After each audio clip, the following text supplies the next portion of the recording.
My pilot son, the younger one, called me with an urgent tone. "Mom, something weird is happening. My sister-in-law is there at the house." "Of course she is," I answered calmly. "She's just in the shower." His voice then plunged into a hushed whisper. "That's impossible. I'm holding her passport right now. She just stepped onto my plane going to Italy." In that instant, a sound jolted me. Footsteps creeping up behind me. "I'm so glad you're back." If you're watching the video, please like, subscribe to the channel, and tell me in the comments where you're watching my story from. I want to know how far it has reaches. On this morning, which began like any other, I found myself hurrying to tackle the breakfast dishes. My eldest son, Kevin, had already departed for his job, blanketing the house in silence. Jordan, his son, and my brilliant 7-year-old grandson, that sharp little rogue, had been whisked away by the school bus. Then Brianna, Kevin's wife, and my daughter-in-law ascended the stairs. Her gentle voice drifted down. "Mom, I'm just hopping in for a quick shower." "All right," I acknowledged with a warm smile. The moment the final plate was stacked away, the landline erupted with a ring. I hastily wiped my hands on my apron and rushed to grab it.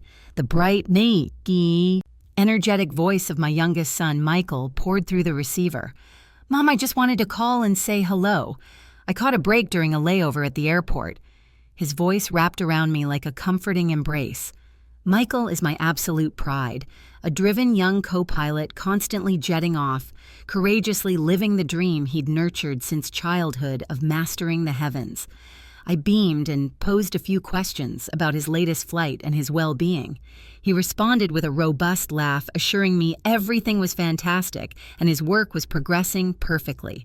Then, abruptly, his tone changed, growing more cautious as if he were meticulously selecting each word. "Listen, Mom, something truly bizarre just occurred. My sister-in-law is currently at the house." A wave of confusion washed over me. I glanced toward the staircase where the distinct sound of the shower was still audible from the upstairs bathroom. "Naturally she is, dear. Brianna is right upstairs in the middle of her shower," I responded with absolute conviction. After all, Brianna had spoken to me not even 10 minutes prior, and she had on that familiar white blouse she favored for wearing at home. It was impossible for me to be mistaken. However, from the other end of the telephone line, Michael's pause was not one of bewilderment, but rather a perfectly orchestrated delay. Then, his voice transformed, becoming intensely serious and calculated in its shock. "Mom, that is completely impossible because I am holding her passport in my hand right this second. She just boarded my flight, which is now departing for Italy." I let out a laugh, convinced he had to be confused.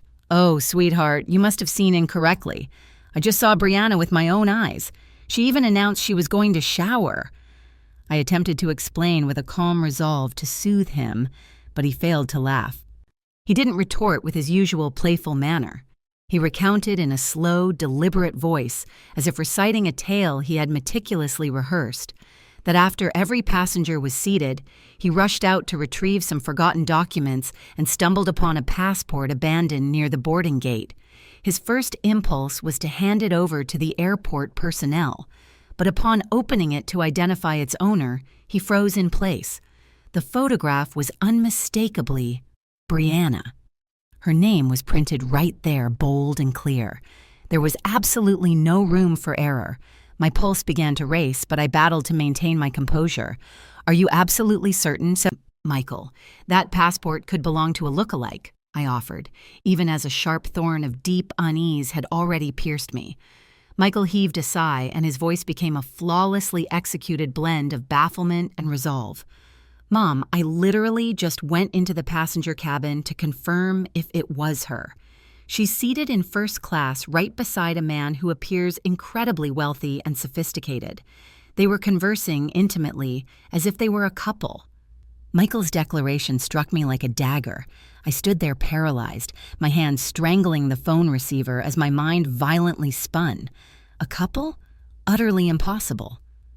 I had just registered Brianna's voice echoing from upstairs. I had just witnessed her in the flesh inside this very home. But in that exact moment, the noise from the shower ceased.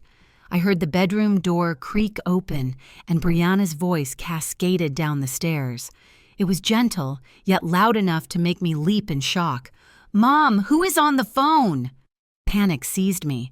My heart hammered against my ribs so forcefully I feared it would erupt from my chest. "It's just an old friend of mine," I stammered, my voice quivering, and I bolted into the living room to escape Brianna's searching gaze as she peered down from the landing, her hair still dripping wet. I slammed the door shut and hissed into the phone, fighting to conceal my escalating agitation. "Michael, I just heard Brianna. She's here. She literally just finished her shower. Are you positive you did not make a terrible mistake?" On the other end, Michael went silent once more, another masterfully timed hesitation, and then his voice grew sharper, more forceful. "Mom, it's impossible. I have her directly in my sight on this airplane. I am looking right at her as we speak." I was rendered mute, my thoughts completely blank. I slammed the phone down, my hands trembling so violently that the receiver nearly slipped from my grasp. The living room suddenly felt suffocating, despite the brilliant sunshine pouring through the windows. I collapsed onto the sofa, struggling to draw a deep breath, but my chest ached with a terrible, unanswered question. If Brianna was truly here, who was the woman aboard Michael's flight? And if the woman on the airplane was Brianna, then who was the person inside my house? Several minutes later, Brianna descended into the kitchen. She was adorned in a fresh, light blue dress, her hair still damp, and she offered a smile with her usual captivating sweetness. "Mom, I am heading to the market a bit early today. Would you like me to grab any vegetables or anything else for you?" Her voice was gentle and familiar, as if nothing unusual was unfolding. I stared at her, struggling to manufacture a smile while inside I felt as though I were burdened with stones. "Yes, dear, please bring back some tomatoes," I managed to say, my throat completely parched. Brianna gave a nod. She grabbed her wicker basket and strode out of the house, her figure vanishing beyond the gate. I remained there, watching her depart, a tempest raging within my soul. I could not believe Michael was deceiving me. My son possessed no reason to fabricate such a story. He had consistently been a truthful boy, deeply sensitive and devoted to his family. Yet Brianna, the daughter-in-law I had shared a home with for so many years, was also standing before me, undeniably real, unmistakable. I fiercely questioned myself. Could there be something that I have completely overlooked? Is there some dark secret concealed within this house that I, an old woman, have remained oblivious to? I sat in utter silence in the living room while the midday sun streamed through the curtains, projecting faint stripes of light across the tiled floor. The old armchair where I habitually sit to knit or read stories to Jordan now felt oppressively heavy. Michael's call relentlessly echoed in my mind. Every single one of his words hammered against my heart. I scanned the room where our family photographs were displayed. Kevin and Brianna on their wedding day, a newborn Jordan, and Michael's triumphant smile when he first donned his pilot's uniform. All those cherished memories now seemed shrouded in a fog, hazy and riddled with doubt. I am Olivia Washington, a 68-year-old widow residing in a serene middle-class suburb of Boston, Massachusetts. My beloved husband, James, died 12 years ago, entrusting me with our 2 sons, whom I cherish more than life itself. Kevin, my eldest, is a diligent architect, perpetually absorbed in his blueprints and grand projects. Michael, the younger, is my immense pride for having achieved his dream of becoming a pilot. My existence is centered around Kevin's small family, my daughter-in-law, Brianna, and my grandson, Jordan, and the tranquil days we share in this house. Brianna, my daughter-in-law, had always been a flawless model in my estimation. She was stunning, diligent, and perpetually perfect, from her style of dress to the way she nurtured Jordan. I can still vividly recall their wedding day, a grand celebration hosted in the yard of her parents' home. Although Brianna's family was not affluent, they poured every ounce of their effort into ensuring everything was absolutely perfect. Brianna entered my home exuding a confident smile and a luminous gaze, as if she were destined to be a magnificent wife and mother. I frequently marveled at my incredible fortune in having a daughter-in-law just like her. After Brianna departed for the market, I remained seated, my fingers unconsciously clutching the tablecloth's edge. Michael's phone call compelled me to scrutinize minor details that had previously appeared unremarkable. There were occasions when Brianna would exit the house, claiming she was off to the market or to visit a friend. But upon her return, she seemed like an entirely different person. One day she would be the epitome of sweetness, embracing Jordan and crooning him to sleep. Yet on other days she was consumed by a foul mood and would lash out at me simply because I had neglected to return the salt shaker to its proper place. I had always dismissed these as the mere mood swings of a young woman, but now I was no longer so certain. My heart was twisted in a knot, as if someone were violently tampering with all the memories I had so dearly treasured for years.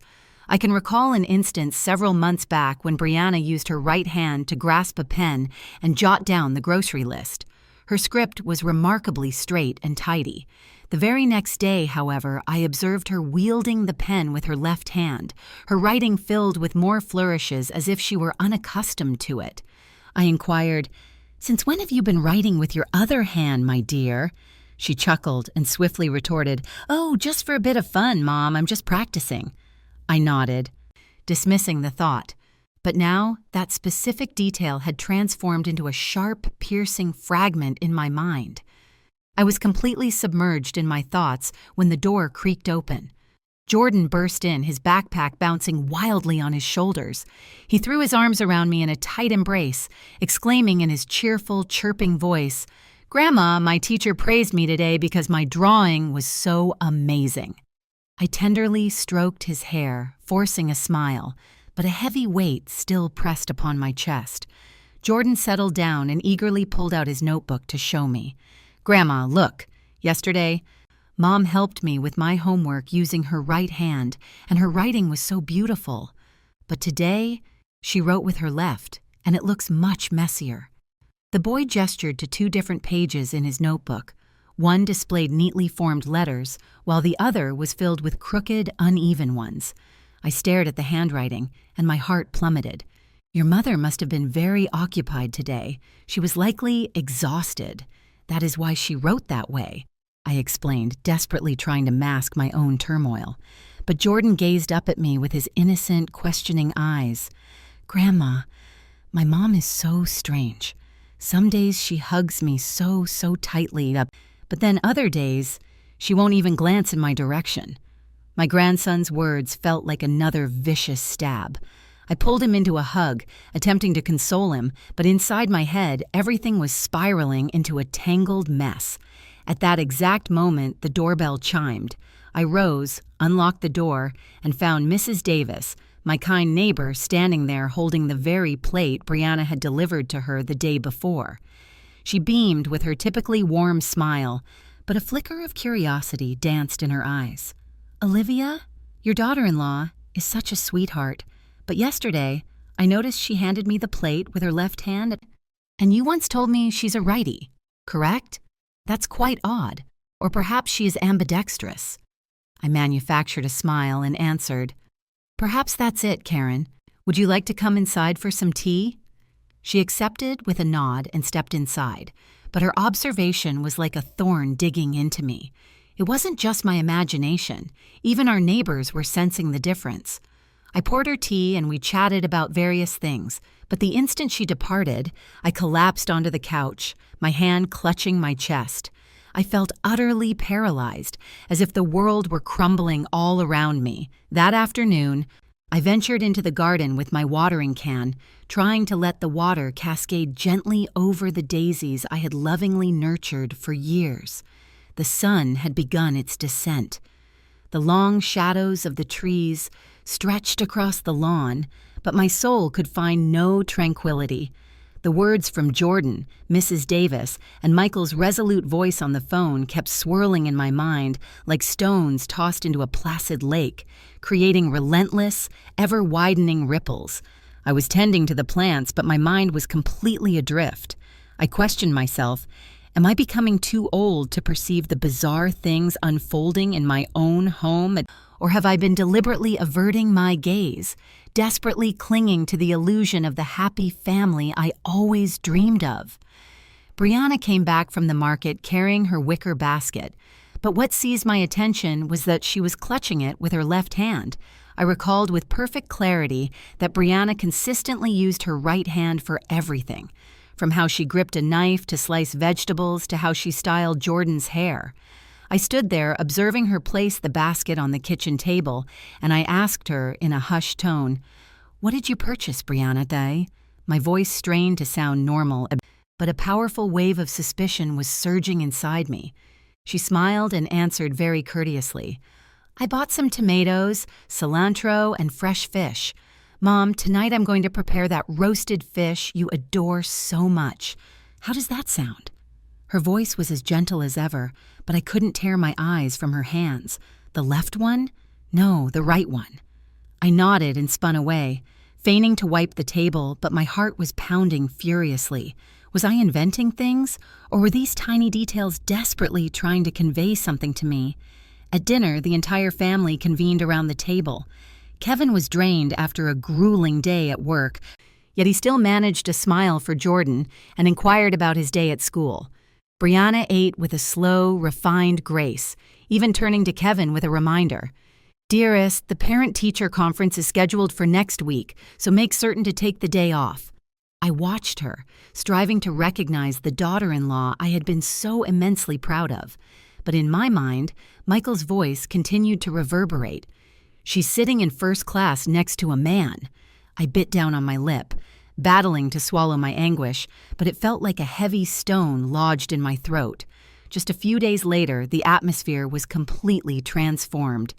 Jordan accidentally knocked over a glass of water during dinner, and it spilled across the tablecloth. I quickly snatched a rag to mop it up, chuckling, "It's all right, sweetie, just be a little more cautious." But Brianna, seated opposite him, suddenly scowled and snapped in a harsh tone, "Jordan, why must you be so clumsy? Be more careful." I was utterly aghast, looking toward Kevin. He also furrowed his brow and said quietly, "Brianna, it was just an accident. That's all." She whirled around with a flash of fury in her eyes. "You constantly defend him, and I am always made to look like the villain in this house." The mood at the table grew oppressive.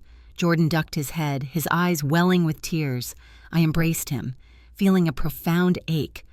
Only a few days prior, Brianna had lovingly reminded him about his school event, and now she behaved like an entirely different person. I sat beside her, observing in silence, desperately trying to assemble the pieces in my mind. Today, she was exceptionally irritable. The other day, she was incredibly sweet. Today, she used her left hand. The other day, her right. These minor discrepancies, one after another, were accumulating in my thoughts like fragments of a puzzle I still couldn't fully comprehend.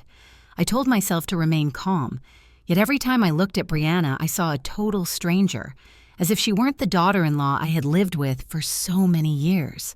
A couple of days later, I walked Jordan to school. He clutched my hand as we strolled down the familiar old cobblestone street. Abruptly, he halted, looked up at me, and declared with a sorrowful voice, "Grandma, yesterday my mom taught me how to write, and she was so incredibly patient. Her handwriting was so lovely, but today she refused to even look at my homework. She just told me to do it all by myself." I knelt down to gaze into his clear, innocent eyes, and I felt my heart shatter. "Your mom was just preoccupied, sweetheart. Don't be sad," I murmured, but my voice wavered. Jordan nodded, yet his expression remained filled with disappointment. I hugged him, overcome by a crushing sense of helplessness. He is only 7. How could he possibly grasp something that I couldn't decipher myself? That evening, we all gathered for dinner again. Suddenly, Brianna retrieved a small notebook from her purse and began scribbling something with her left hand. Kevin, who was helping himself to food, let out a sudden laugh. "Hey, since when did you start writing with your left hand? It looks so peculiar." Brianna froze mid-motion, a strained smile plastered on her face. "Oh, I'm just experimenting, honey." She swiftly stashed the notebook back in her bag, but I caught a flicker of sheer panic in her eyes. Kevin just shook his head and remained silent, but I knew he too had sensed something was amiss. I sat there motionless, clenching my spoon, struggling to maintain a neutral expression, but inside me, the doubts were multiplying like a raging inferno. One morning, I took an empty spice jar and walked across the same old cobblestone street to Mrs. Davis's house. Brianna had borrowed it weeks ago, claiming it was essential for a chili recipe she adored. I rapped on the door and Mrs. Davis greeted me with her customary kind smile. "Olivia, please come in. Let me fix you some coffee," she insisted, a cleaning rag still clutched in her hand. I handed her the jar, intending to thank her and depart, but she guided me to a wooden chair in her kitchen. The atmosphere was cozy, smelling of freshly roasted coffee, yet I couldn't bring myself to relax. Mrs. Davis gazed at me with eyes clouded by doubt and lowered her voice. "Olivia, please don't be upset by what I'm about to ask. Has your daughter-in-law's personality shifted?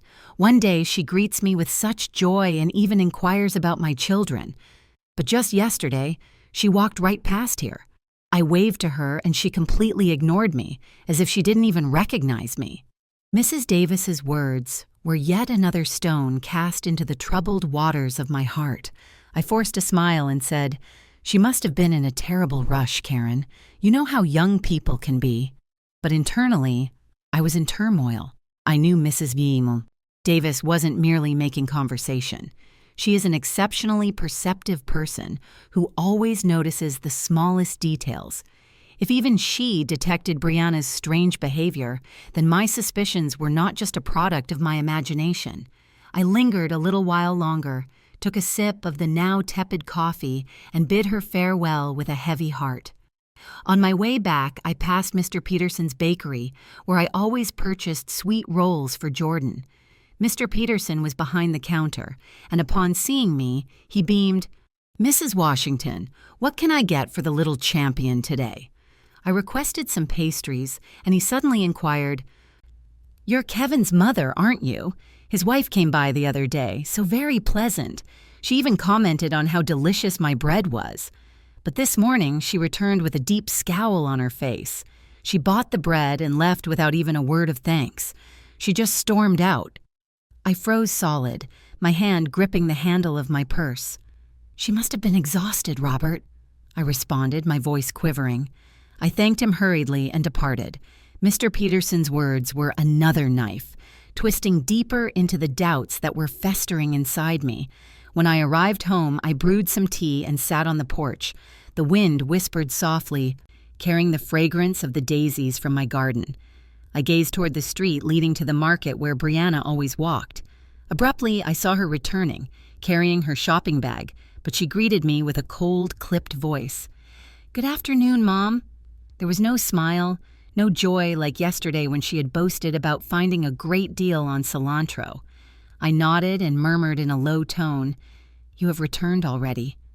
But inside I couldn't resist observing her more intently.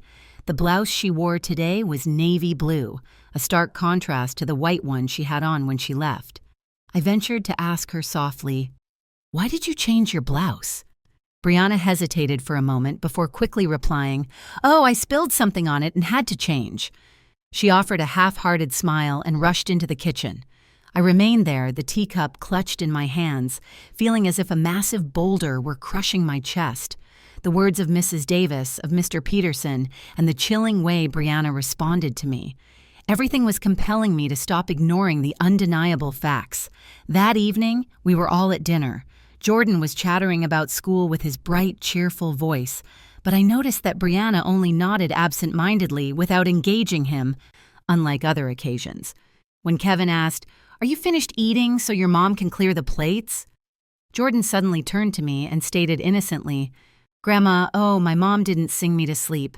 But yesterday she sang that song, Cielito Lindo, the one you always sing to me, and it sounded so very beautiful." I glanced at Brianna, who was serving herself food without any reaction, but Jordan's words pierced my heart like a needle. That lullaby, that Cielito Lindo I used to sing to Kevin and Michael, was known only by Brianna and me in this house. So why did she sing it yesterday, but not today? Why did she change so dramatically? I stood to clear the dishes, but my mind was no longer present. I recalled the instances when Brianna would leave the house claiming to see a friend, only to return with a peculiar expression. One day, she brought home a bouquet of fresh flowers, explaining a friend had given them to her. But another time, she became enraged when I asked, "Where did you go today that you arrived home so late?" I once considered these trivial matters, but now they appeared to be the components of a much larger, darker secret. I desperately did not want to believe Brianna was concealing something from me, but every word, every gesture of hers, fueled my doubt. That night, after tidying the kitchen, I sat at the dining room table and pulled an old notebook from a drawer. My hand quivered as I inscribed the first entry. 3:00 p.m. Brianna departs for the market, returns at 6:00 p.m., wearing a blue blouse. Attitude is irritable. I didn't comprehend what I was doing, but I knew I could no longer feign that nothing was amiss. I continued to write. Yesterday, she sang Jordan to sleep, very tender. Today she was cold, did not sing. Each word was a heavy, deliberate stroke, as if I were etching my suspicions into immutable reality. My old notebook was now overflowing with observations about Brianna. Every single line represented a fragment of my doubt.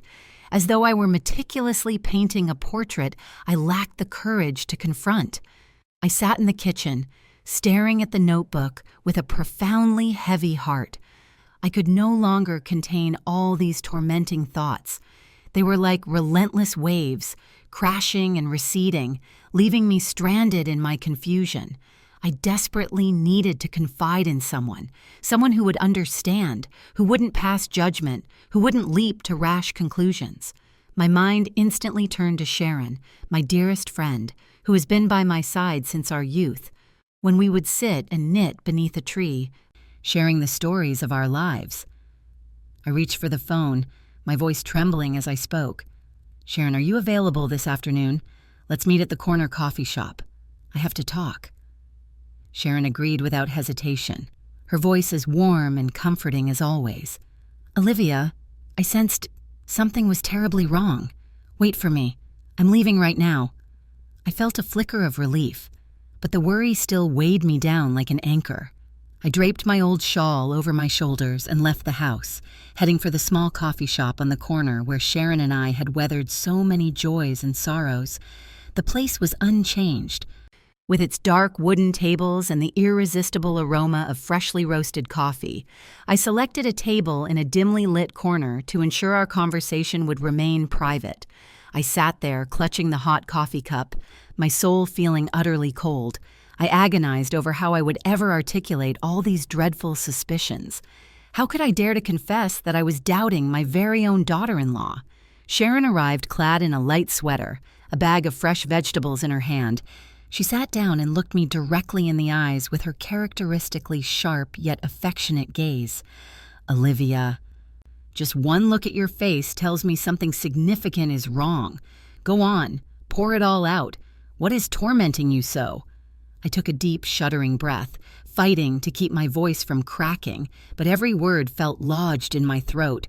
I recounted everything in a torrent: Michael's shocking call from the airport, Brianna's passport, the woman identical to her on the plane, and all the minute details I had chronicled.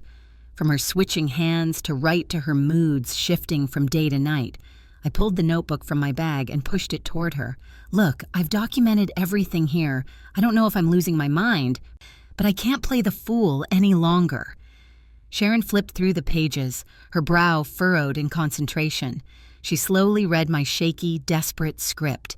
"You have noticed every single thing, Olivia," she stated in a grave voice. "Each time she leaves and returns, it's as if she transforms into another person. What do you suspect is happening?" I shook my head, my hands gripping the coffee cup. "I have no idea, Sharon. I just know that I am terrified. Terrified that Brianna is hiding something catastrophic. Terrified that my family will shatter if I dig any deeper. But I can't stop. I must uncover the truth. For Kevin, for Jordan." Sharon set her cup down on the table and met my gaze with fierce determination. "You cannot easily deceive a woman, Olivia. What is your gut instinct telling you? I am convinced there is something sinister going on here. You absolutely must get to the bottom of this." I wavered, my voice dropping to a near whisper. But what if I am misjudging her? What if I end up devastating Kevin? Sharon cut me off firmly. "Trust your instincts. If you don't unearth the truth, you will be forever plagued by this doubt, and you will be powerless to protect Jordan or Kevin." Just then, Mrs. Green, the woman who sells vegetables at the market and an acquaintance of mine, entered the coffee shop. She recognized me and smiled. "Mrs. Washington, what a surprise. Just last week I saw your daughter-in-law at the market. She was so wonderfully kind. She even purchased an extra bunch of cilantro to cook with. But this morning, she came by again looking so terribly stern. She didn't even say hello. She just bought her vegetables and left. Is something wrong with your daughter-in-law?" I forced a smile and replied, "She must be exhausted, Patricia." But inside, I felt as if I were drowning.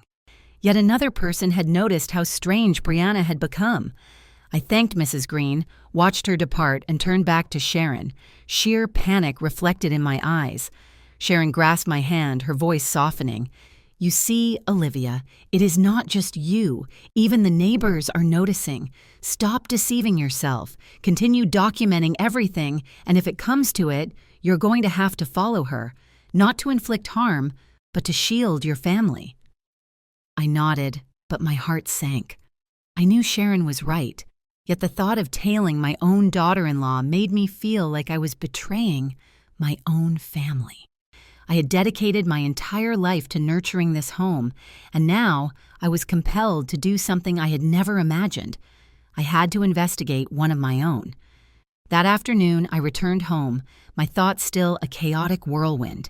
Brianna left the house clutching her familiar red basket.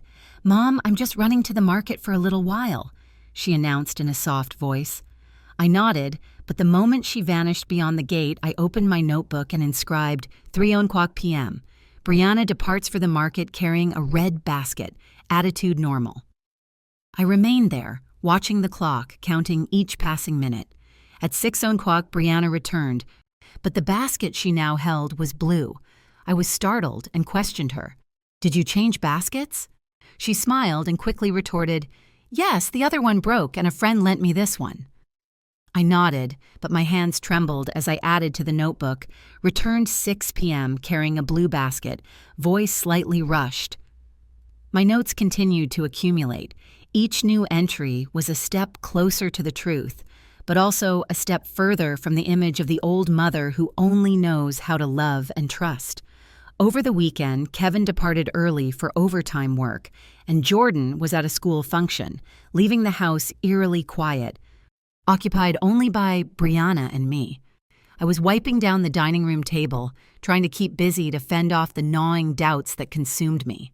Just then, Brianna descended from her room in a pale yellow floral dress, looking as vibrant as she had in her first days of marriage.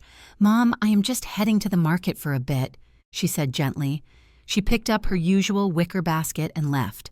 I nodded with a smile, but an insistent voice inside me screamed, "Follow her, Olivia. Go and seize the truth." I didn't hesitate. I grabbed my old shawl, draping it over my head to partially conceal my face, and slipped out of the house silently, maintaining a cautious distance behind Brianna. The sun blazed down, sweat drenching my back, but I didn't care. I just needed to know where she was truly going, what she was actually doing. Brianna walked briskly down the cobblestone street toward the market. But then, instead of turning right as usual, she veered left into an alley tucked behind a working-class neighborhood.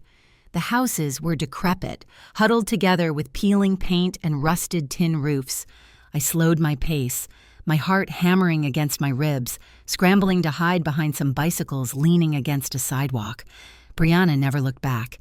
She forged ahead, disappearing into an even narrower alley where the sunlight barely penetrated. I concealed myself behind a mechanic's shop where a man was intently focused on tightening nuts. I watched as Brianna halted before an old wooden door, knocked gently, and then slipped inside, vanishing from sight. I stood there, my breathing ragged, my head spinning violently. What on earth was my daughter-in-law doing in a place like this? This was certainly not the market or any of the friends' houses she had ever mentioned. I desperately wanted to march over, pound on that door, and confront her directly. But my feet felt as though they were bolted to the ground.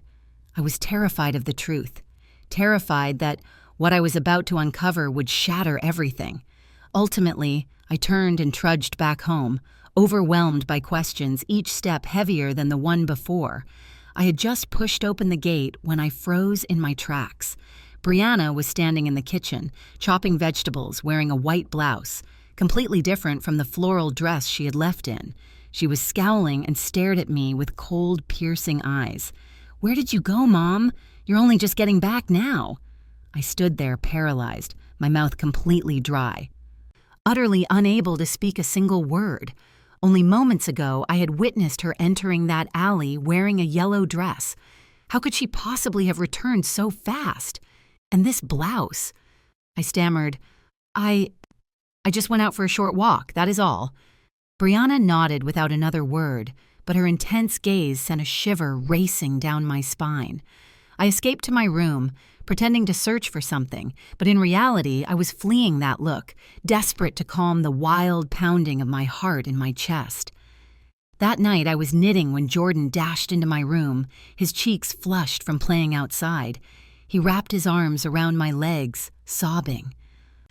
"Grandma, my mom yelled at me just because I dropped a pencil. Not like yesterday. Yesterday, she was so gentle, she even hugged me." I gathered Jordan into my arms and stroked his head, but inside I felt like I was being consumed by flames. "Your mom was just tired, sweetheart. Don't be sad," I said, but my voice trembled uncontrollably. Jordan buried his face in my shoulder and whispered, "Grandma, I want yesterday's mom back." I held him tighter, my own tears threatening to fall. My grandson's words were like a knife, carving my suspicions even deeper into my soul. Sleep eluded me that night. I lay in bed, my eyes wide open, staring blankly at the ceiling. The images replayed endlessly in my mind. Brianna in the floral dress vanishing into the alley, Brianna in the white blouse standing defiantly in the kitchen, and Michael's voice echoing, "She's on my flight." I retrieved the notebook from the drawer and wrote down a sentence that I couldn't even bring myself to believe. "Perhaps they are not the same person." That sentence felt like a dreadful curse and sent a violent tremor through my body. The following morning, I resolved to return to that alley. I could no longer endure the torment of doubt, so I took the family photograph that hangs in the living room, the one where Brianna smiles with such radiance next to Kevin and Jordan. I clutched it tightly and left the house, feeling both determined and utterly terrified. The alley was just as it was yesterday, silent and grim. I stopped beside a corn stand where a middle-aged woman was fanning hot coals. I showed her the photograph and inquired, "Excuse me, have you seen this young woman in this area?" The woman examined it intently and then pointed, "Oh, yes, of course. She frequently comes and goes from the house at number 14, that one right over there." I thanked her, my heart pounding in my throat, and walked directly toward that house. The house at number 14 loomed before me with its stained walls, a peeling wooden door, and a pot with a single wilted daisy on the windowsill. I stood there, my hands trembling, feeling as though the entire world was holding its breath along with me. I knocked on the door, and each rap sounded like a hammer blow against my chest. The door swung open, and I was left utterly speechless. Standing before me was a woman identical to Brianna. From her face and body to her long, dark hair, the only discernible difference was her terrified expression and the way her hands shook as she clutched a cleaning rag. I stammered, my voice breaking. "Brianna?" The young woman flinched, gripped the rag tighter, and attempted to slam the door shut. But just then, another voice emerged from inside, a soft yet firm voice. "Amani, stop hiding. You know this is wrong, too." I lifted my gaze and saw a young woman emerge from a corner of the room, positioning herself directly behind the woman who was the spitting image of Brianna. She was slender, with her hair pulled into a neat bun, and possessed an intelligent yet kind demeanor. She looked at me and offered a slight smile. "My name is Jasmine Carter, Amani's roommate, Mrs. Washington. Please, come inside. It is time for you to know the truth." I drew a ragged breath, fighting to keep my legs from buckling, and stepped into that small, tin-roofed house. The walls were stained, the concrete floor was cracked, and a faint odor of disinfectant permeated the air. In a corner, an elderly man coughed feebly, lying on an old cot draped with a frayed blanket. I felt the space closing in on me, but I forced myself to walk over and sit in the wooden chair that Jasmine indicated. The woman who looked exactly like Brianna lowered her gaze, her voice barely a whisper. "I am so sorry. I am not Brianna. My name is Auntie."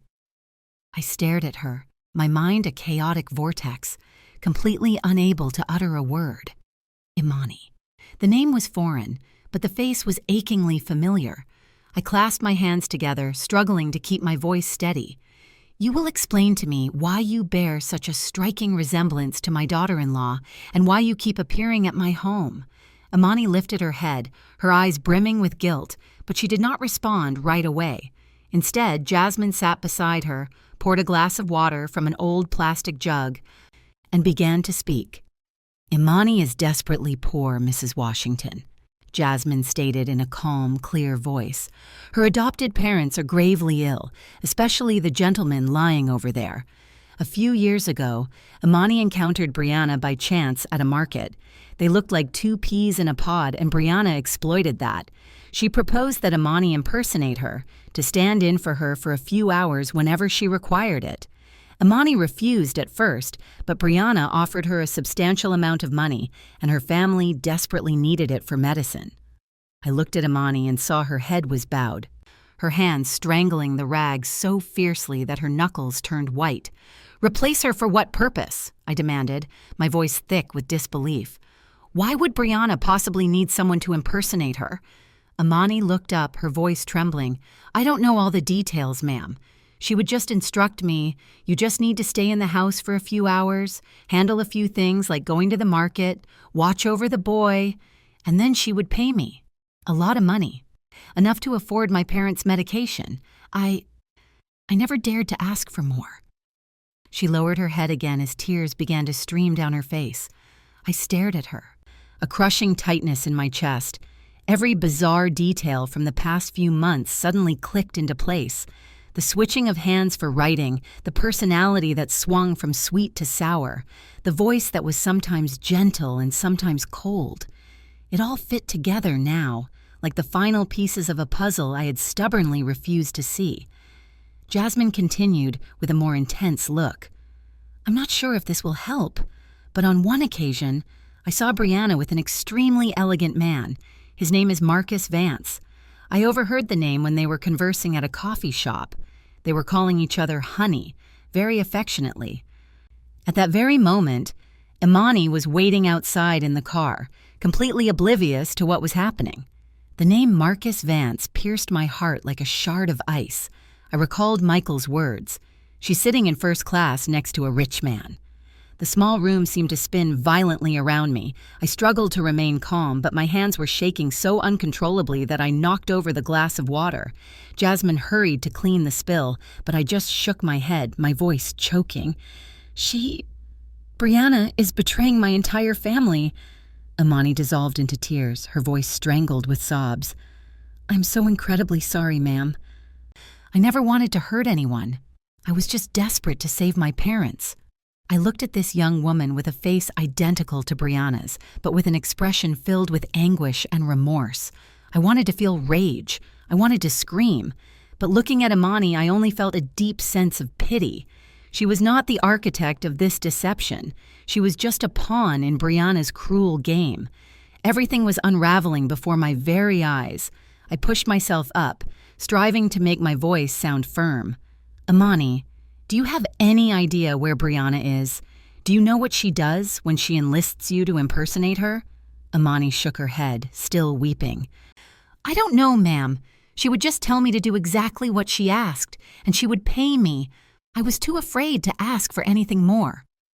Jasmine placed a comforting hand on her shoulder and then turned to me. "Mrs. Washington, I understand this is incredibly painful for you, but Imani is also a victim in this. She felt she had no other option." I scanned the humble dwelling, hearing the feeble voice of the man on the cot. I understood Imani's desperation, but that did nothing to erase the profound sense of betrayal that consumed me. I clenched my fists, battling to hold back my tears. I do not blame you, Imani, but I need to know the entire truth. I must protect my son and my grandson. I stood up, feeling as if the world were collapsing upon me. Thank you, Jasmine, for telling me the truth. I will be back. I exited the house, and the brilliant sun outside blinded me, but my heart remained cold as stone. The following morning, I returned to that cramped alley where the stained walls and peeling wooden door had become a haunting obsession. The sun was already blazing, but I felt an internal chill, as if I were carrying a frigid wind of unresolved questions. I knocked on the door of number 14, clutching the family photo as though it were a talisman that could grant me the courage to confront the devastating truth. This time, Imani did not appear nearly as frightened. She opened the door with a look that was still timid but noticeably calmer, and she invited me inside. "Mrs. Washington, I was anticipating your return. Please, come in." The house remained small, with that persistent smell of disinfectant and the weak, rattling cough of the man on the cot. I sat in the old wooden chair and looked at Imani. She was dressed in a simple blouse, her hair loosely pinned in a bun.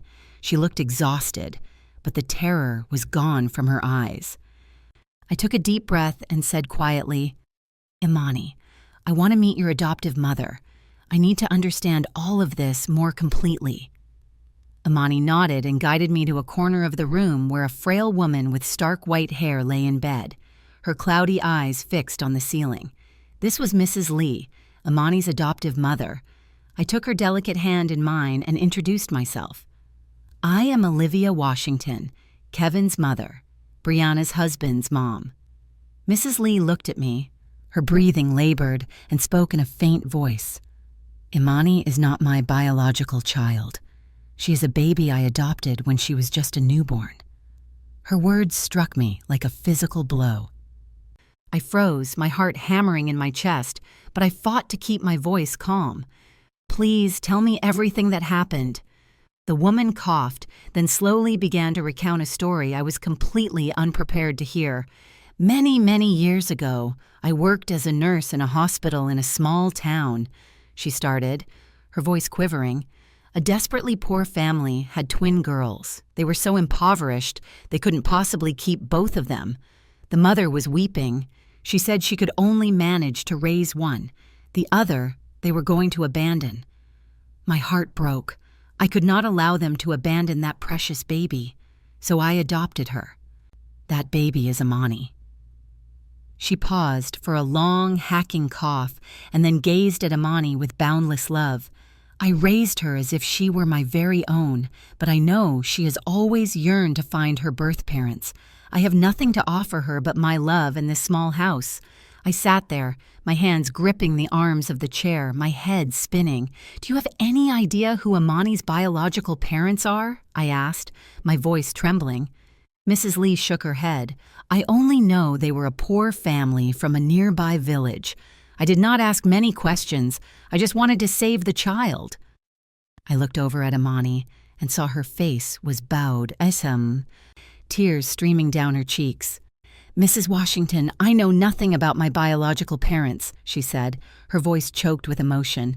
"But when I met Brianna, I thought perhaps she knew something. She looks so much like me, but she never told me anything about our past." I felt as if the air was being squeezed from my lungs. I asked Mrs. Lee to let me look at her old documents, desperately hoping to find some clue. She gestured toward an old wooden dresser. Imani retrieved a yellowed paper envelope and handed it to me. Inside was a copy of some hospital records with Imani's date of birth. I scanned them quickly and felt my heart stop dead. Imani's birth date was precisely the same as Brianna's, the one I had seen on her official papers when she married Kevin. I clutched the documents with trembling hands and looked at Imani. You and Brianna could be twin sisters," I uttered, my voice barely a whisper. Imani broke down completely, sobbing and covering her face. "So Brianna is my sister? Why did she never tell me anything? Why did she force me to do all of those things? I stared at her, my heart completely shattered. I recalled the days when Brianna first came to my house, so radiant and self-assured, as if she were destined to be the perfect wife and mother. I had adored her. I had believed she would bring Kevin endless happiness. But now I knew that she had not only deceived my family, but she had also callously exploited her own sister, using her as a double to conceal secrets so dark I couldn't even dare to imagine them. I stood up, placed my hand on Imani's shoulder, and my voice, though firm, could not conceal my anguish. Imani, starting today, I will not allow anyone to take advantage of you ever again. I am going to help your parents with their medical needs, but in exchange, you must cooperate with me. I need to drag this entire truth into the light for Kevin and for Jordan. Imani nodded, still weeping. I will help you. I do not want to live in this lie any longer. I looked at her and saw the sincerity shining in her eyes, and for the first time, I felt a single ray of hope amidst the raging storm. I left the house and walked through the alley, my soul in utter turmoil. I passed the bustling market where people were shopping and laughing, but in my mind, Mrs. Lee's words echoed like a tolling bell. 2 twins, one abandoned, the other raised. And now their destinies had violently collided within my own family. I came home, my soul a complete wreck, like a field ravaged by a hurricane. The truth about Brianna and Imani, the staggering secret of the twins, was a boulder crushing my chest. I stood at a critical crossroads to confront my daughter-in-law, the woman who had deceived us all, and to unveil the devastating truth to Kevin and Jordan. That night, I called Michael. My voice was steady, though my heart was violently fluttering.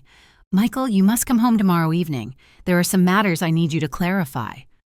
Michael's voice responded with what felt like meticulously measured surprise. I could detect the calculated worry in his tone. Mom, has something serious happened? I stated bluntly, just come, honey. I need you. And if you are able, bring Brianna's passport records. He posed no further questions, likely because he already knew precisely what this was about. He simply replied, Yes, Mom, I will be there. I hung up the phone and sank into a chair, feeling as if the entire world were collapsing in on me. I knew that tomorrow evening would be a night that no one in this family would ever be able to forget. The next day, I rose at dawn and prepared a massive family dinner.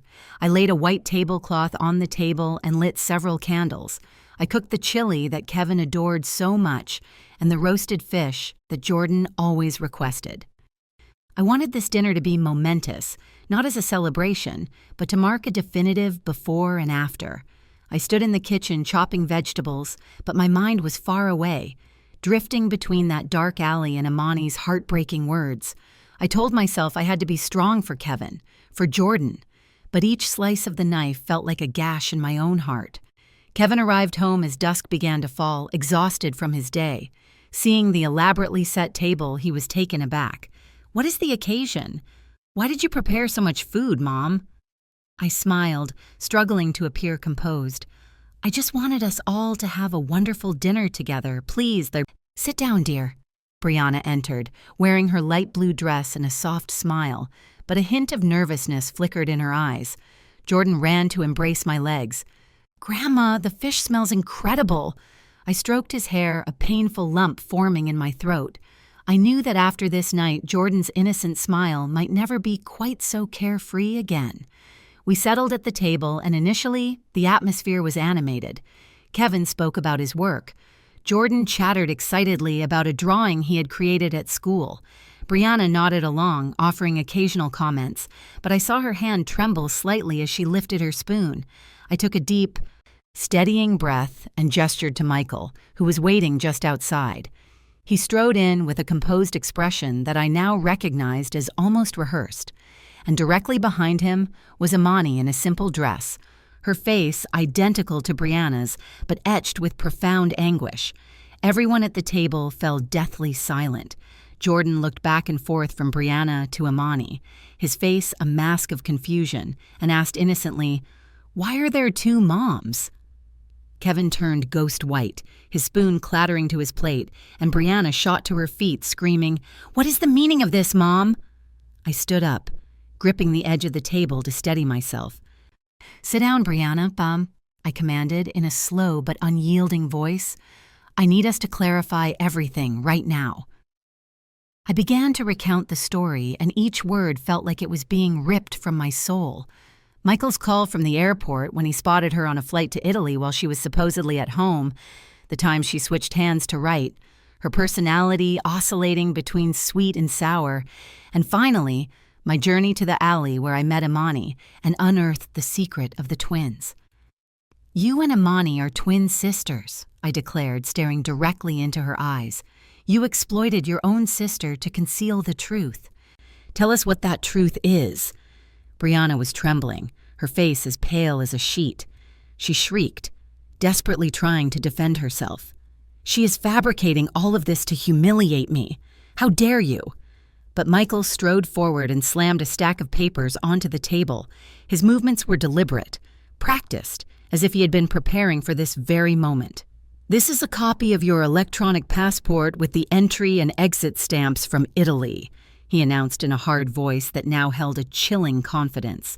"You cannot be at home and simultaneously flying to Italy." But something felt profoundly wrong. I looked at my younger son, my pride and joy, and for the first time, I saw that his eyes were not filled with the shock of discovery, but with the cold calculation of someone meticulously executing a plan. Brianna stared at the papers, her lips pressed into a thin line, unable to utter a word. Jordan, sitting beside her, suddenly piped up with an innocent yet wounded voice. "It is true, Grandma. Some days my mom is an angel, and other days she is very, very mean. I don't like the mean mom." My grandson's words were a dagger to my heart, and I had to fight back tears. The air in the room became so heavy it felt impossible to breathe. I nodded and gestured to Jasmine, who had just entered through the back door. She stood there with her sharp gaze and announced to everyone, "I witnessed Brianna with Marcus Vance. They were calling each other honey, and it was she who hired Imani to impersonate her and deceive this entire family." Kevin turned to his wife, his voice choked with emotion. "Is it true, Brianna? Tell me. Is it true?" Brianna bit her lip, remaining silent for a long moment, and then suddenly screamed, her voice dripping with venom. "Yes, it's true. I have a lover. I am sick and tired of this pathetic, poor life. I am sick of being the daughter-in-law in this house. Marcus gives me a life 100 times better than this. And you, Kevin, you are utterly worthless." Her words detonated like a bomb in the room. Kevin froze, his fists clenched so tightly they turned white. Jordan burst into tears and ran to me, his voice trembling. "Grandma, what did my mom just say?" I hugged him tightly as my own tears streamed down my cheeks. But then Michael stepped forward, and something in his expression made my blood run cold. He looked at Brianna not with righteous anger, but with the cold stare of a business partner whose arrangement had just imploded. "There's more, Mom," Michael declared, his voice chillingly steady. "Brianna, tell them about our deal. Tell them how much I've been getting paid to maintain your secret." The room plunged into a deafening silence. All color drained from Kevin's face. I felt the world tilt violently beneath me. "What?" I whispered, my voice barely a breath. Michael's facade finally crumbled. The son I had trusted, the boy I had raised to be honest and good, stared at me with icy eyes. "Did you really think I accidentally found that passport, Mom? Do you think I just happened to see her on my flight?" He let out a bitter laugh. "I have been helping her for months. Every time you grew suspicious, every time you started asking questions, she would call me. We would orchestrate what to say to make you doubt your own sanity." I stared at Brianna with a broken heart, then at Michael, my very own son, and felt something inside me shatter into a million pieces. You have been lying to me? You have been making me believe I was going insane?" "That phone call," Michael continued, his voice now terrifyingly matter-of-fact, "wasn't a discovery. It was a test. We needed to gauge how much you suspected. When you confirmed she was home, I deliberately fed you just enough confusion to plant the seeds of doubt. The passport, the plane sighting, all of it were calculated lies, designed to make you question your own mind. Kevin rose slowly, his face a mask of utter devastation. Michael, how could you? She is our mother. For money, Michael stated simply. Brianna paid me very well to keep all of you distracted while she lived her double life. Every time Mom got too close to the truth, I would gaslight her, convince her she was just imagining things. I gazed at my younger son, the child I had been so intensely proud of, and realized that the most profound betrayal had not come from the daughter-in-law I had grown to love. It had come from my own flesh and blood. Michael, I whispered, my voice breaking. I trusted you. When nothing made sense, I trusted your word above my own eyes. Imani, who had been standing silently to the side, suddenly spoke in a low but clear voice. Sister, you did not have to hurt them so deeply. I only wanted to help you, but I never knew you would destroy a family. And Michael, she looked at him with revulsion. How could you betray your own mother for money? Brianna glared at her, then at Michael. This was not supposed to unravel like this, she hissed. Michael shrugged. The charade is over. Mom figured it all out anyway. A crushing silence descended upon the room. My two sons stood before me, one ravaged by betrayal, the other exposed as a traitor. The agony in my chest was not just from losing a daughter-in-law. It was from the horrific discovery that my own son had been my tormentor all along. After that night of brutal confrontation, the very air in my home felt as if it had been stripped of life. The living room, once filled with Jordan's laughter and Kevin's conversations, was now choked by a silence heavy with the weight of a double betrayal. I had dedicated my entire life to my family, but now I felt like a survivor of a hurricane, standing amidst the wreckage of the home I had cherished so deeply. Brianna departed immediately after her confession, and Michael, my former pride and joy, packed his bags that very night, utterly incapable of meeting my gaze. About a week later, Kevin and Brianna appeared at the courthouse to finalize their divorce. I did not attend, but Kevin recounted the events afterward, his voice hollow, as if his soul had been ripped out. Mom, she didn't even look at me or Jordan. She just signed the papers and left with that man as though we had never existed. I sat beside him, taking his hand, fighting back my own tears.